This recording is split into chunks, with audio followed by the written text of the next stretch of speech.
A new flaw in Apple's high-performance chips leaks tons of data. Privacy concerns around the viral DeepSeek AI. Signal is now available on F-Droid and more. Welcome to Surveillance Report 212, where we are dedicated to keeping you private and secure with the latest news from the past week. I am Nathan from The New Oil. Henry is away on adventures this week, but will be returning to join us again shortly. This week, we want to remind you about our sponsor, EasyOptOuts. EasyOptOuts is a data removal service. A few months ago, Consumer Reports did some research comparing some of the most popular data removal services out there, and they found that EasyOptOuts was one of the most effective, pretty much only behind doing it yourself. They are incredibly affordable at only $20 a year. They do not do removal requests without evidence that your data was on the website they were checking. So in other words, they're not just going to spam your information to every data broker out there. They're going to make sure they actually have your data and then request they take it down. They're constantly adding new sites all the time. They try to keep their overhead low. They don't hire a ton of third-party employees or contractors. They try their best to ensure that all resources go back into opting things out, keeping things running smoothly and effectively. That means there's less risk of your data ending up out there through some kind of like shady insider threat. They don't have any ads or analytics on their platforms, and they ask for minimal information when you sign up. You don't have to give them any information that isn't already publicly available, which again, they only use to find your information. Cancellation is easy, and they do offer refunds if you're not satisfied, and they also have business plans. So again, I know data removal services are a really polarizing topic. A lot of people have opinions and they think they're scams, they wouldn't pay for them. You can do it yourself. That's totally fine, but I can personally attest, as a busy person, I don't always have the time to do it myself, and this is a great way to get the low-hanging fruit or to get the majority of the work done, and then you can go and clean up anything they missed. And this is, again, a trusted party that Henry and I have personally spoken to and still keep in touch with. So we are really grateful to them for supporting us, and if you are looking for a trustworthy service to take some of the load off you doing it yourself, definitely check them out. There is a link in the description. All right, let's dive into our highlight story. And this is a pretty interesting one. It says Apple chips can be hacked to leak secrets from Gmail, iCloud, and more. I'm going to go ahead and quote the article here. Apple designed chips powering Macs, iPhones, and iPads contain two newly discovered vulnerabilities that leak credit card information, locations, and other sensitive data from the Chrome and Safari browsers as they visit sites such as iCloud Calendar, Google Maps, and Proton Mail. Quick note, it says Chrome and Safari, but all browsers on iPhone and iPad are based on WebKit, so I'm just going to take a stab in the dark and say this also would impact Brave or Snowhaze or Firefox or any other browser on those platforms. Maybe not on Macs, I don't know, but yeah, I don't see how it wouldn't impact them. The vulnerabilities affecting the CPUs in later generations of Apple A and M series chipsets open them to side channel attacks. And for those who don't know, side channel means exactly that. It's not attacking the main thing, so it's not attacking the browser directly. It's going to the side and attacking something else that is then able to inadvertently, for lack of a better word, impact the browser or the main thing being attacked. Both side channels are the result of the chip's use of speculative execution, a performance optimization that improves speed by predicting the control flow the CPUs should take and following that path, rather than the instruction order in the program. So again, quick piece of context here for those who missed Spectre and Meltdown, all that. What modern CPUs do, as far as I know, across the board, or at least 99% of the time, is they basically try to guess what you're going to do next. And not in like an AI predictive kind of way, but just, if you open the browser, they will load, you might open your bookmarks next. You might start typing into the address bar next. You might do all these different things. So what it does is it will preload. You can almost think of it like a multiverse thing if you're a sci-fi fan. It will preload all these different potential things you might do. And then once you pick one, it kind of wipes everything else and repeats the process. So again, let's say you open your browser, it might load the bookmarks, it might load the address bar, it might load this, that, and the other. Once you click on the address bar, it wipes out the bookmarks and everything else. And now it says, okay, you might type Google, you might type Proton Mail, you might type this or that. And then once you start typing Proton, it wipes everything else and rinse and repeat. And it does this all in like nanoseconds or milliseconds, so you never see it. And that's actually one of the reasons that devices are so much faster these days, is because they're constantly doing this speculative thing. But unfortunately, we've seen several times. Spectre and Meltdown, I think, were the biggest one, maybe not the first, but we've seen it several times since then that this can be abused, because sometimes it will pull passwords and encryption keys and things that normally would be stored securely, but it's like, oh, let me get that ready in case they take this route. I already have this thing ready to start processing the decryption or whatever. And then again, side channel, they're able to pull those keys or whatever, just as an example. I'm sorry if that was even more confusing. This article goes into really deep technical detail, but I'm going to give a quick summary of the two vulnerabilities here. The most powerful of the two side channel attacks is named Flop. It exploits a form of speculative execution implemented in the chip's load value predictor, or LVP, which predicts the contents of memory when they're not immediately available. By introducing the LVP to forward values from malformed data, an attacker can read memory contents that would normally be off limits. This attack can be leveraged to steal a target's location history from Google Maps, inbox content from Proton Mail, and events stored in iCloud Calendar. SLAP, meanwhile, abuses the load address predictor, LAP. Whereas LVP predicts the values of memory content, LAP predicts the memory locations where instruction data can be accessed. SLAP forces the LAP to predict the wrong memory addresses. Specifically, the value at an older load instruction's predicted address is forwarded to younger arbitrary instructions. When Safari has one tab open on a targeted website such as Gmail and another tab open on the attacker's side, a latter can access sensitive strings of JavaScript code on the former, making it possible to read email contents. I know that was still kind of technical, but again, it gets even more technical in the article for those interested. I just wanted to include that. So the big question, as always, mitigations, risks, etc. So towards the end of the article, it says, the researchers published a list of mitigations they believe will address the vulnerabilities, allowing both the flop and slap attacks. They said that Apple officials have indicated privately to them that they plan to release patches. In an email, an Apple representative declined to say if any such plans exist. Quote, "We want to thank the researchers for their collaboration as this proof of concept advances our understanding of these types of attacks. Based on our analysis, we do not believe this issue poses an immediate risk to our users." So I'm double checking the article here. It says all Mac laptops from 2022 to present are affected, all desktops from 2023 to present, all iPad Pro, Air, and Mini from September 2021 to present, and all iPhones from September 2021 to present are impacted. So the article doesn't explicitly say, but based on reading it a little closer and based on context clues, it sounds like this is theoretically something that could be executed remotely. Unfortunately, it relies... So there's two unfortunately's here. Number one, unfortunately, it relies on a lot of really popular, common features in the browser nowadays, like WebAssembly and JavaScript, which are things that hardcore privacy people like to disable whenever possible. And that leads to, unfortunately, number two, it's really hard to do that on mobile platforms, especially iOS. iOS doesn't really allow for the same level of granular control that an extension like uBlock Origin might allow. So it's something you could use on like desktop or Android, for example. I'm pretty sure there's a couple of browsers, and I think uBlock is even an extension you can install on Android.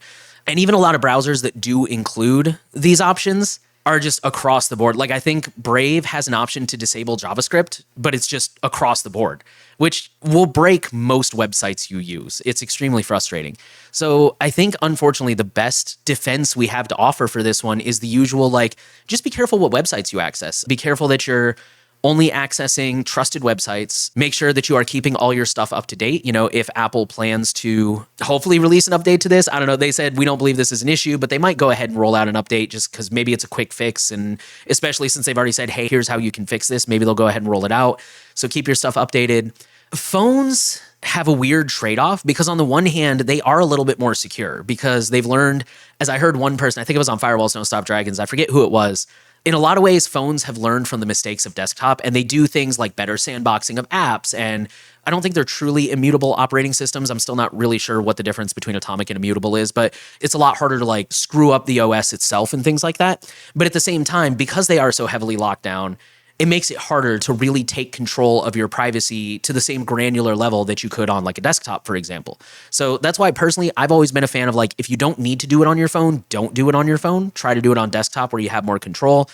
You could reboot your phone at least once a week. That's more of a helping with specific malware kind of thing, not so much JavaScript, clearing your browser cache. Personally, I'm a real big fan of not saving anything in the browser, like don't save your history, don't save passwords, things like that. So I do think, someone please correct me in the comments if I'm wrong, but I think I kind of agree with Apple. I think, again, if you're being careful what websites you use, you're trying to keep it to a minimum, you're keeping your devices updated, I think this will likely not be a huge deal for most people. But again, it is something to be aware of. And, you know, it's again, just a good reminder. Keep stuff updated, be careful online, try to do stuff on desktop where you can lock things down a little more. It's unfortunate that Apple says it doesn't pose an immediate threat. I mean, again, maybe that's true, but I hope they're going to roll out an update anyways, because if the fixes are easy to implement, why wouldn't you, in my opinion? All right, with that, we'll roll into data breaches, and we had quite a few this week, and unfortunately, a lot of them are kind of bad news and affect popular services. We'll start off with Crunchyroll Premium login details that appear to have been leaked, putting users at high risk. So for those who don't know, Crunchyroll is it's a streaming platform for anime. On January 23rd, 2025, an account on X/Twitter published a list of login details for multiple Crunchyroll Premium accounts. The post quickly gained traction, with some users in the comments confirming that their account information was included in the leaked list. Others who saw the post warned fellow users to reset their passwords immediately. While the post only lists a handful of accounts, the extent of the leak is not known at this point.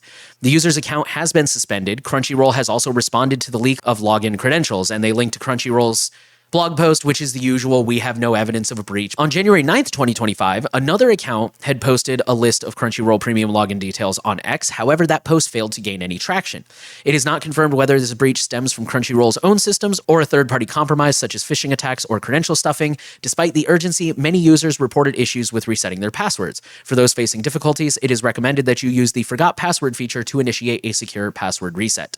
AngelSense exposed location data and personal information of tracked users. So this is a New Jersey-based service that provides GPS trackers and location monitoring to thousands of customers, according to its mobile app listing, and is touted by law enforcement and police departments across the United States.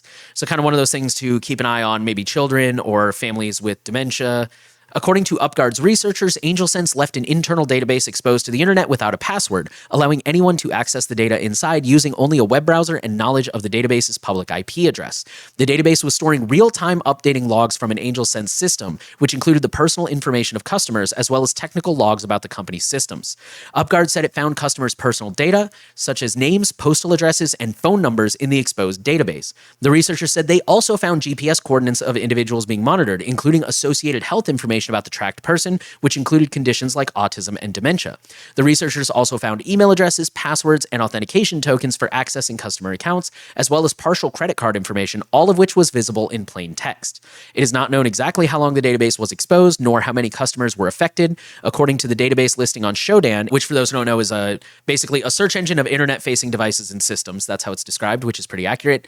AngelSense's exposed logging database was first spotted online on January 14th, though it may have been exposed sometime earlier. AngelSense, of course, was like, oh, no personal information was leaked. And then we have Mizuno USA, who says attackers stayed in its network for 2 months. So this is a sporting goods manufacturer, and they distribute golf, running, baseball, volleyball, softball, swimming, and tennis equipment, apparel, and footwear for North America.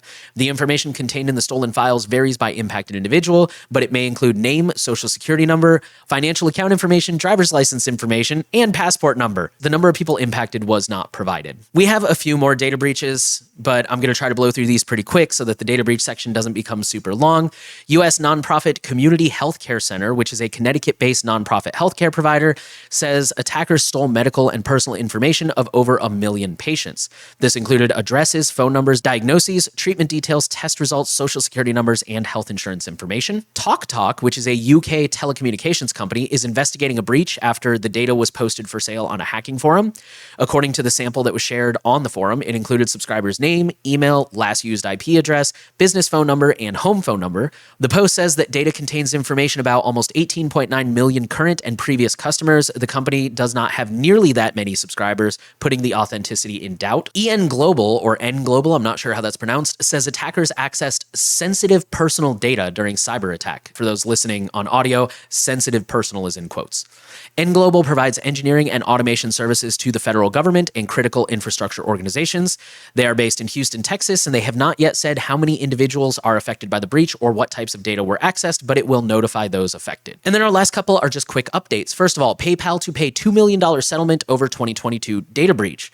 New York State has announced the settlement over charges it failed to comply with the state's cybersecurity regulations, leading to a 2022 data breach. The Department of Financial Services says that the threat actors took advantage of security gaps in PayPal systems to conduct credential stuffing attacks that provided access to sensitive customer information. The success of these attacks hinged upon the lack of multi-factor authentication, which was not mandatory on the platform at the time. The data exposed at the time included full names, dates of birth, postal address, social security numbers, and individual tax identification numbers. And last but not least, I think this is also an update. I'm pretty sure we covered this story when it first came out. Globe Life data breach may impact an additional 850,000 clients. So Globe Life is one of the largest providers of life and health insurance plans in the US. It has a market cap of $12 billion and a total revenue that exceeds $5.3 billion. The potentially exposed information varies per individual and may include full names, email address, phone number, postal address, date of birth, social security number, health-related data, and insurance policy information. If you want to know more about any of those stories, they are, of course, in the show notes. That'll take us into companies, and I just want to preface this next one with, I apologize, because I am so sick of seeing DeepSeek's name everywhere. But unfortunately, they've kind of gone viral right now. If you guys want to skip this story, I don't blame you. Our first company story, DeepSeek's popular AI app is explicitly sending US data to China. And everybody's data, really. But this article basically is just going to go into detail for those of you who are like me, who are like, what the hell is DeepSeek and why is everybody suddenly talking about it? We're going to talk about it now and explain what it is and the privacy concerns around it. Also, the security concerns. Before I forget, I didn't include this story either, but apparently DeepSeek left their database hideously exposed. And I don't think there was any specific user data in there, but there were a lot of like queries and I think like logs and training data. It was basically wide open. So yeah, their security is already terrible. But regarding the privacy specifically, so DeepSeek, an AI research lab created by a prominent Chinese hedge fund, recently gained popularity after releasing its latest open source generative AI model that easily competes with top US platforms like those developed by OpenAI.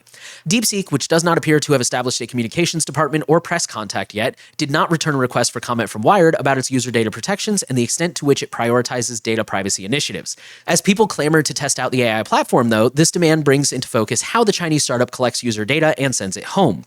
Users have already reported several examples of DeepSeek censoring content that is critical of China or its policies. The AI startup appears to collect a lot of information, including all your chat messages, and sends it back to China. In many ways, it's likely sending more data back to China than TikTok has in recent years, since the social media company moved US cloud hosting to try to deflect US security concerns. To be clear, DeepSeek is sending your data to China. The English language privacy policy, which lays out how the company handles user data, is unequivocal. Quote, "We store the information we collect in secure servers located in the People's Republic of China," unquote. In other words, all the conversations and questions you send, along with the answers that it generates, are being sent to China or can be. The privacy policies also outline the information it collects about you, which falls into three sweeping categories: information that you share, information that it automatically collects, and information that it can get from other sources. The first of these areas includes user input, a broad category likely to cover your chats via its app or website. Quote, "We may collect your text or audio input, prompt, uploaded files, feedback, chat history, or other content that you provide to our model and services," the policy states. Within settings, it is possible to delete your chat history, although, personal note, I don't know if that means it'll be deleted from their servers. I would assume not. Other personal information that goes to DeepSeek includes data that you use to set up your account, like your email address, phone number, date of birth, username, and more. Likewise, if you get in touch with the company, you'll be sharing information with it. As with all digital platforms, from websites to apps, there can also be a large amount of data that is collected automatically and silently when you use the services. DeepSeek says it will collect information about what device you are using, your operating system, IP address, and information such as crash reports. It can also record your keystroke patterns or rhythms, a type of data more widely collected in software built for character-based languages. Additionally, if you purchase DeepSeek's premium services, the platform will collect that information. It also uses cookies and other tracking technology to, quote, "measure and analyze how you use our services," unquote. A review of the website's underlying activity shows the company also appears to send data to both Chinese tech giant Baidu, potentially for analytics, as well as FOSS, a Chinese internet infrastructure firm. The final category of information DeepSeek reserves the right to collect is data from other sources. For example, if you create an account using Google or Apple sign-on, it will receive some information from those companies. Advertisers also share information with DeepSeek, and this can include, quote, "mobile identifiers for advertising, hashed email addresses and phone numbers, and cookie identifiers, which we use to help match you and your actions outside of the service." Google Play adds a verified badge for trusted VPN apps. The badge indicates that the developers of an app have adhered to the Play safety and security guidelines and completed a mobile application security assessment level 2 validation, which essentially means that the app has been double-checked for security. In addition, a VPN app needs to have at least 10,000 installs and 250 reviews to be considered for the badge. The app must also have been on Play for at least 90 days and meet target API level requirements for Google Play apps. The change comes as Google has been working to showcase and identify safe apps on its marketplace. Last May, the company introduced government labels in Google Play, like quote-unquote government, to denote official state and federal government apps. All right, now we're going to go into the research section. And this one actually, real quick, I think we might have covered this one in the past. I'm actually kind of sure we did. And the thing is, when we covered it in the past, It was a blog post by a company called SquareX. Number one, that blog post was definitely just like an advertising piece. Number two was like super, super technical. So it's like, I don't really understand what I'm looking at. And surely there's got to be other solutions aside from just paying for your service. But now this is a new article that's covering that same research. First of all, they kind of dumb it down a little bit. And again, since it's like an article covering the research, I kind of trust them to be a little bit less like, buy our product to solve all your problems, and more like about the research itself. So the headline says, new sync jacking attack hijacks devices using Chrome extensions. A new attack called browser sync jacking demonstrates the possibility of using a seemingly benign Chrome extension to take over a victim's device. It says, despite the multi-stage process, the attack is stealthy, requires minimal permissions, and almost no victim interaction other than to install what appears to be a legitimate Chrome extension. And it goes through step by step. Again, it's not overly technical, but it's technical enough. The part I wanted to highlight here was step 2. A browser extension made to appear as a useful tool with legitimate functionality is then published to the Chrome Web Store. Using social engineering, the attacker tricks the victim into installing the extension, which then quietly logs them into one of the attacker's managed Google Workspace profiles in a hidden browser window running in the background. And then it goes on from there about how it steals the data and what it steals. SquareX highlights the stealth and potent nature of the attack, underlining how difficult it would be for most users to realize something's off. That'll take us into the politics section, and I only found one story this week that I thought was kind of big enough to include here. It says Amazon sued for allegedly slurping sensitive data via advertising SDK. The lawsuit alleges Amazon and Amazon Advertising have been, quote, surreptitiously tracking and selling California residents' sensitive movements and locations, unquote. The data that Amazon collects from unsuspecting customers is incredibly sensitive, the complaint asserts. Amazon collects time-stamped geolocation data that reveals where a consumer lives and works and which locations they frequent. The collected location data reveals sensitive information about each consumer, such as their religious affiliation, sexual orientation, and medical complications. This enormous volume of data enables Amazon and its advertising partners to build a comprehensive profile about each consumer, including their movements and whereabouts. Okay, this will take us to free and open source news, and we have two that are very short, but very big news. Signal is now on F-Droid via the Guardian project. The other quick one is from Molvad. It says, for privacy, change of our refund policy from 30 to 14 days. It's really that simple. All right, and that'll take us into the Misfits section. So this came from Bruce Schneier. The headline says, ExxonMobil lobbyist caught hacking climate activists. And I'm going to quote the whole thing because it's really short, but for the record, he does have links to all his sources and primary sources and fuller articles in his blog. The Department of Justice is investigating a lobbying firm representing ExxonMobil for hacking the phones of climate activists. And then this is quoting the primary source. The hacking was allegedly commissioned by a Washington, D.C. lobbying firm, according to a lawyer representing the U.S. government. The firm, in turn, was allegedly working on behalf of one of the world's largest oil and gas companies based in Texas that wanted to discredit groups and individuals involved in climate litigation, according to the lawyer. In court documents, the Justice Department does not name either company. As part of its probe, the U.S. is trying to extradite an Israeli private investigator named Amit Forlit from the U.K. for allegedly orchestrating the hacking campaign. A lawyer for Forlit claimed in a U.K. filing that the hacking operation her client is accused of leading is, quote, alleged to have been commissioned by DCI Group, a lobbying firm representing ExxonMobil, one of the world's largest fuel companies, unquote. And that was all we had for this week. So again, there's a new flaw in Apple's high-performance chips that are leaking tons of data. Make sure you are taking proper protections against that. Privacy concerns around the viral DeepSeek AI. So again, be careful with that and be careful what AI you choose to use, if any. Signal is now available on F-Droid, good for them, and much, much more. A reminder that if you want to support us, one way to do that is to support our sponsor, EasyOptOuts. Research has shown that they are very effective. As good as doing it yourself? Probably not, but they certainly save you a lot of time and get a lot of the low-hanging fruit. They're very affordable at only $20 a year. And it seems like they have a really good trust system in place. They only ask for minimal information on sign up. They only want the publicly available information to find your data. They do not submit removal requests unless they find your data, so they're not spamming your data out to a bunch of people that don't have it. They try really hard to keep prices down and keep overhead low. That means they don't have a lot of third-party contractors and employees. They're not sharing your data with all of these random people. They also don't use any analytics or ads on their website. So again, they're really trying to be privacy focused. And if you're not satisfied, they do offer refunds, they do offer cancellations. And if you are running a business and you say, I want to offer this as a perk to my employees, they have business plans. So go ahead and reach out to them. Thank you again to EasyOptOuts for sponsoring us. We appreciate them. And thank you guys for listening to The Surveillance Report. Links to all of the stories can be found in the show notes as usual. If you have a story that you think we should cover, you can send it to news@surveillancereport.tech. The final thing we want to ask is to share the podcast around. Make sure you are subscribed. Give us a rating if you're on a platform where that's an option. We're always trying to reach as many people as possible with the message of privacy, and every little thing helps. So thank you guys for listening, and Henry should be back next week.